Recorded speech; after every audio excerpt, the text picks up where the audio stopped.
조갑제 TV 시청자 여러분 안녕하십니까. 2023년 12월 5일 오전 9시 20분입니다.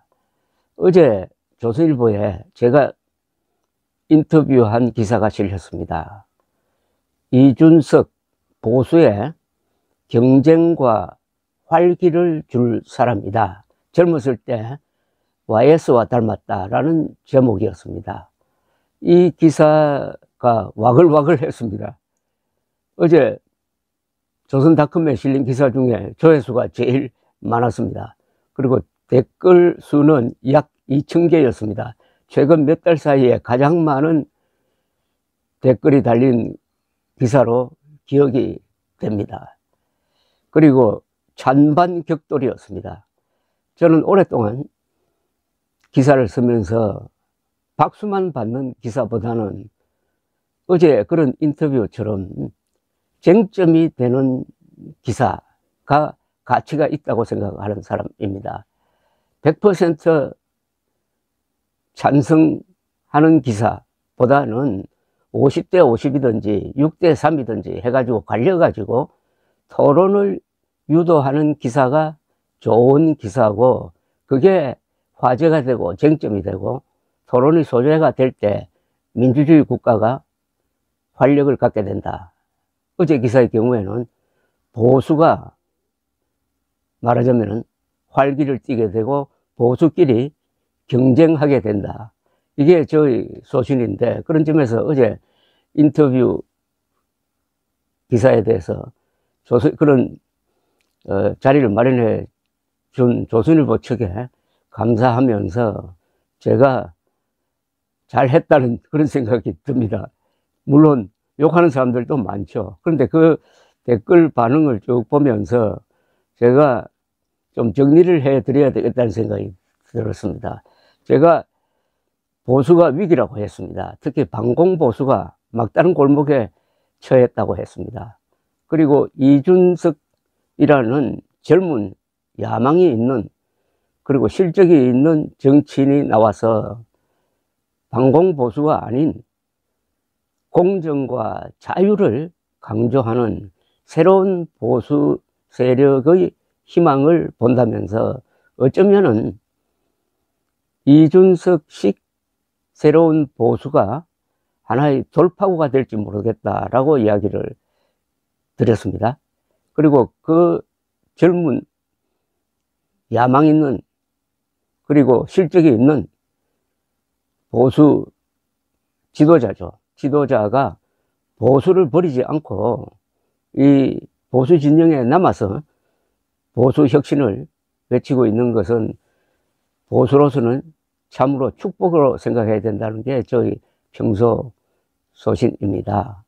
그러면 왜 보수가 이렇게 막다른 골목에 처했느냐 하면은 박근혜 정부 시절부터 보수가 팬클럽이 되고 말았습니다. 박근혜 정부 때는 박근혜 대통령 팬클럽 역할을 하다 보니까 박근혜 대통령이 탄핵의 국면으로 걸어가는 것을 막지 못한 책임도 보수에 있습니다. 물론 당시에 집권당을 포함한 보수라고 봐야 되겠죠. 특히 보수 지도층이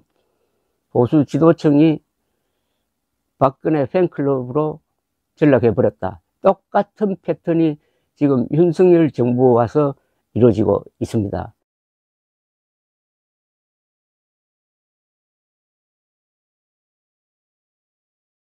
윤석열 대통령이 보수적 가치를 배신하고 잘못을 할 때 보수 지도층이 침묵했습니다.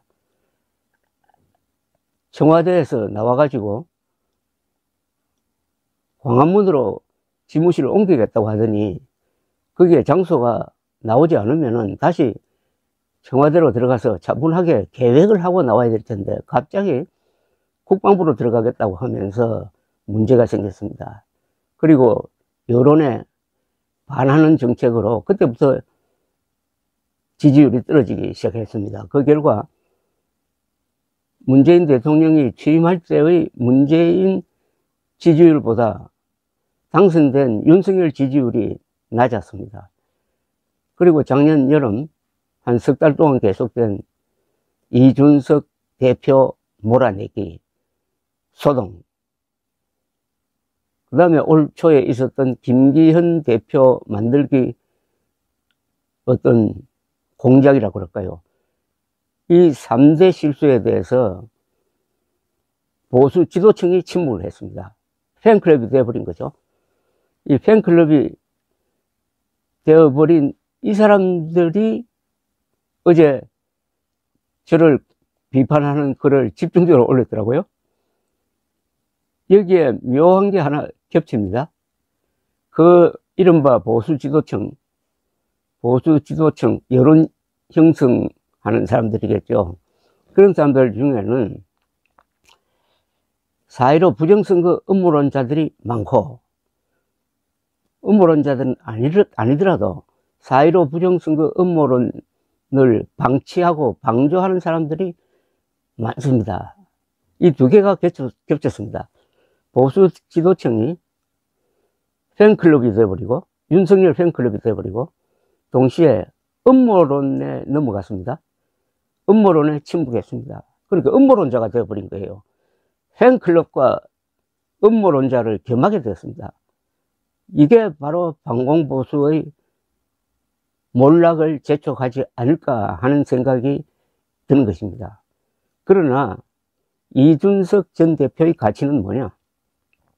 당돌하게도 현직 대통령의 잘못에 대어들고 아주 용감하게도 음모론과 싸우고 해슴으로 반공보수의 막다른 골목에 돌파구를 만들어줄 수 있는 사람이다. 어떻게 보면 한국 정치인 중에서, 보수 정치인 중에서 가장 용감한 사람이다.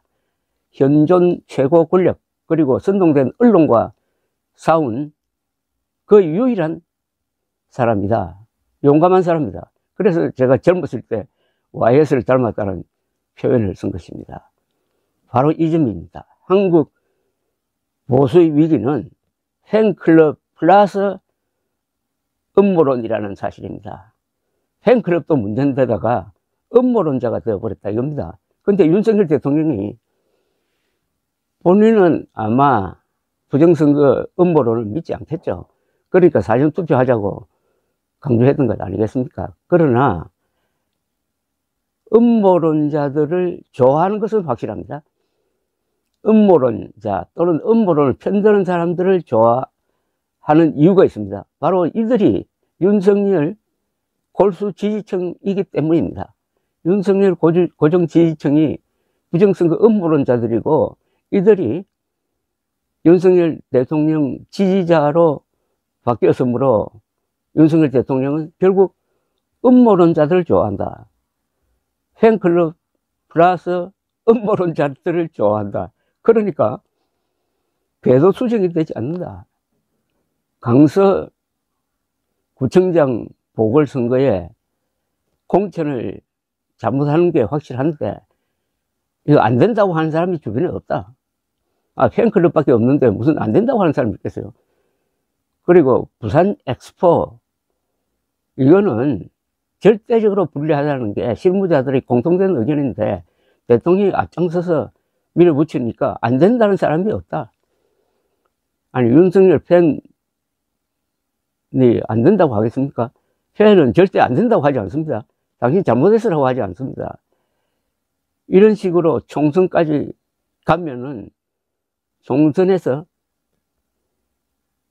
100석 이하로 떨어졌을 때 기다리고 있는 것은 지옥문이다. 탄핵이란 지옥문이다. 바로 윤석열 팬과 음모론자들이 윤석열 대통령을 탄핵의 지옥문으로 몰아가고 있을지 모른다 하는 게 저희 시국의 판단입니다. 그런데 이준석 신당 이야기가 나오고 있습니다. 이준석 신당이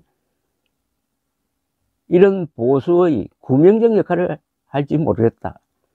그렇게 되면은 이준석 신당과 국민의힘 의석을 합쳐서 100석 이상이 되고 막 과반수가 되고 한다면은 이게 바로 윤석열 대통령이 탄핵당하는 것을 막아주는 역할도 할지 모르겠다 하는 게 제가 전체를 보는 시국관입니다. 어떻게 보면 반공보수가 좀 비참한 모습이 되고 말았습니다. 어쩌다가 팬클럽이 되고 어쩌다가 음모론까지 겸하게 되거든요. 그리하여 이 사람들이 윤석열을 비판하는 이준석 전 대표를 사가지 없다느니 버르장머리 없다느니 내부 총질한다느니 하는 말로 매도하는데 총력을 다하다가 보니까 결국 이간질이 된 거죠. 윤석열과 이준석을 이간질 시키는데 이 사람들이 지금도 앞장서고 있습니다. 그런데 그 결과로 윤석열 대통령이 탄핵 국면에 들어가면 어떻게 됩니까? 탄핵 소추안이 국회를 통과하면 윤석열 대통령이 직무정지가 되어버립니다. 그런 상태까지 예상하고 오늘 또 내일 또 윤석열 팬클럽으로서 역할을 할 것이고 그리고 이준석 때리기에 열중할 것이고 이 문제에 대해서 한번 보수 진영 안에서 한번 토론을 해보자. 그래서 활기를 한번 불어넣자 하는 생각으로 조선일보도 그런 제목을 붙인 것으로 보입니다. 이준석 보수를 경쟁시키고 활기를 불어넣을 사람이다. 어느 정도 어제 나타난 현상은 경쟁, 보수와 보수가 서로 주고받고 치고받고 그렇게 함으로써 활기를 띠게 되고 그러되면은 윤석열 팬클럽도 태도를 바꾸고 음모론에서 벗어나고 하면은 그게 바로 이준석 전 대표의 역할이 되는 것입니다. 감사합니다.